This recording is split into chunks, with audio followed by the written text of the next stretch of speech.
আগামী বছর যুক্তরাষ্ট্র, মেক্সিকো ও কানাডায় অনুষ্ঠেয় 2026 সালের বিশ্বকাপ প্রথমবারের মতো অংশ নিবে। বিশ্বকাপকে ঘিরে এখন থেকেই তোড়জোড় শুরু করেছে আসরের বড় প্রতিদ্বন্দ্বী দেশগুলো। প্রথম দল হিসেবে আগামী বিশ্বকাপের টিকিট কেটেছে জাপান। দ্বিতীয় দল হিসেবে বিশ্বকাপ নিশ্চিত করার একেবারেই দ্বার প্রান্তে আছে আর্জেন্টিনা।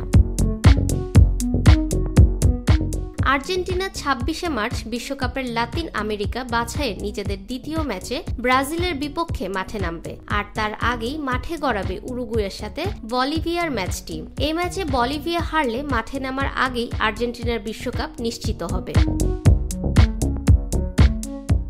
তবে যদি এই ম্যাচে বলিভিয়া জিতে, অপেক্ষা করতে হবে স্কালোনির দলকে। সে সময় ব্রাজিলের বিপক্ষে ম্যাচে আর্জেন্টিনা ড্র করলেও বিশ্বকাপ টিকিট নিশ্চিত করে ফেলবেন। আর্জেন্টিনা বিশ্বকাপ বাছাই পর্বে 13 রাউন্ডে 28 পয়েন্ট তুলে টেবিলে শীর্ষে আছে। বাকি 5 ম্যাচেও যদি তারা হারে, সেক্ষেত্রে অষ্টম অবস্থানে থাকা ভেনেজুয়েলা পয়েন্ট ও গোল ব্যবধানে আর্জেন্টিনাকে ছাড়াতে পারবে না। দক্ষিণ আমেরিকা অঞ্চল থেকে আগামী বিশ্বকাপে সরাসরি 6 দল অংশ নিবে।